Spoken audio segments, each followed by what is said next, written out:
স্বামীর সাথে যখন বনিবনা হচ্ছিল না, তখন অনেকেই বলেছিল একটা বাচ্চা নিতে, বাচ্চা নিলে সবকিছু ঠিক হয়ে যাবে। কিন্তু হায় আফসোস, একটা বাচ্চা হওয়ার পরে আমার স্বামী আরো নষ্ট হয়ে যায়। আমার বয়স এখন 25 বছর, আমি একজন গৃহবধূ। আমি আর আমার স্বামী একে অপরকে পছন্দ করতাম, তবে বিয়েটা হয়েছিল আমাদের দুই পরিবারের সম্মতিতে। 2019 সালে আমাদের বিয়ে হয়। বিয়ের পর প্রথম কয়েক মাস আমার স্বামী এবং শ্বশুরবাড়ির সবার সাথে আমার সম্পর্ক খুব ভালোই চলছিল। আমাদের বিয়েতে কোনো যৌতুক ছিল না। আমার শ্বশুরবাড়ির মানুষেরা বলেছিল মেয়েকে দিলেই হবে, আমাদের কোনো যৌতুক লাগবে না। কিন্তু কয়েক মাস পরে হঠাৎ করে তাদের আসল চেহারা প্রকাশ পেতে শুরু করলো। আমার স্বামী তার পরিবারের সবার কথা মতো নানা অজুহাতে যৌতুকের জন্য আমার কাছে টাকা চাইতে শুরু করলেন। আমার পরিবারকে জানানোর পর আমার পরিবার আমার কথা ভেবে তাদের আবদার মেটাতো। কিন্তু দিন যতই যাচ্ছিল তাদের লোভ যেন ততই বাড়ছিল। শুরুর দিকে আমার স্বামী বলেছিল সে একটা নতুন ব্যবসা শুরু করবে, যাতে সংসারটা আরো ভালো মতো চলে, যার কারণে কিছু টাকার প্রয়োজন। একথা বলার পর আমি আমার বাবার বাড়ি থেকে প্রায় 1.5 লাখ টাকার মতো আমি আমার স্বামীকে এনে দিই। কিন্তু এতেই সে ক্ষান্ত হয়নি।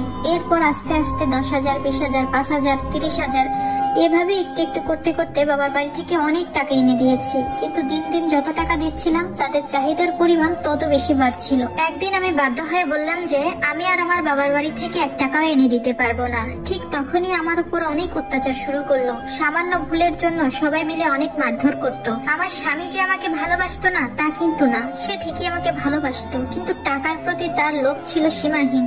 ধীরে ধীরে সে নেশা, জুয়া খেলার মতো নানান ধরনের খারাপ কাজে জড়িয়ে পড়লো। তবুও আমি মুখ বুজে সবকিছু সহ্য করে নিতাম, শুধুমাত্র তার ভালোবাসা আর সংসারটা বাঁচানোর আশায়। কিন্তু দিন দিন আমার স্বামী বিভিন্ন খারাপ কাজে লিপ্ত হতে থাকে। এরপর আমার শ্বশুর বাড়ির কিছু আত্মীয় লোকজন, আমার বাবার বাড়ির কিছু আত্মীয় লোকজন সবাই বলে একটা বাচ্চা নিতে। বিয়ের 4টা বছর হয়ে গেছে, একটা বাচ্চা নিলে হয়তোবা আমার স্বামী আগের মতো ভালো হয়ে যাবে। হ্যাঁ, আমিও ভেবেছিলাম বাচ্চা এলে হয়তোবা আমার স্বামী ও শ্বশুর বাড়ির লোকজন সবাই শুধরে যাবে। কিন্তু তার উল্টোটা হলো। আমি গর্ভবতী হওয়ার পর তারা আরো অনেক খারাপ আচরণ করতে লাগলো। তবে আমার স্বামী ভালো ব্যবহার করতে শুরু করলো। আমি ভাবলাম যাক, বাচ্চা আসার খবরে অন্তত আমার স্বামী তো ভালো হলো। আমার গর্ভ অবস্থায় কেউ আমাকে যত্ন করেনি, শুধুমাত্র আমার স্বামী মোটামুটি আমার একটু সেবা করতো। তারপরেও সেটা আমার কাছে অনেক কিছু ছিল। অনেক কষ্টে 9 মাস কাটিয়ে একটা ছেলে সন্তানের জন্ম দিলাম। সবাই আমার বাচ্চাটাকে অনেক বেশি ভালোবাসতো। জানি না সেটা লোক দেখানো ছিল নাকি সত্যি। বাচ্চার যখন 2 মাস বয়স হলো তখন আমার স্বামীর আচরণে আবারও পরিবর্তন লক্ষ্য করলাম। আমি বুঝতে পারতেছিলাম না সে কেন এমন করছে। একদিন তার ফোনে হঠাৎ করে দেখতে পাই একটা মেয়ের সাথে আপত্তিকর মেসেজ। এরপর জানতে পারি সে ওই মেয়ের সাথে পরকীয়ায় জড়িত। ওই মেয়েটির স্বামী, সন্তান, পরিবার সবকিছু আছে জানার পরেও আমার স্বামী তার সাথে সম্পর্ক রেখেছিল। আমি এই বিষয়ে তার সাথে কথা বলতে গেলেই আমার স্বামী আমাকে মারধর করত। এমনকি আমার শ্বশুরবাড়ির লোকজনকে জানালে তারাও তার ছেলের পক্ষ নিত। পরে আমি আমার বাবার বাড়িতে সবকিছু জানাই।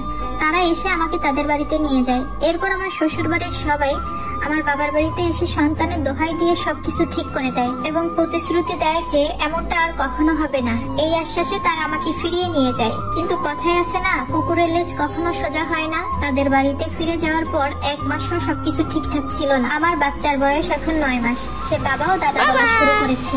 এই সময় আমি আবারও জানতে পারি যে আমার স্বামী আবারও অন্য মেয়ের প্রতি আসক্ত।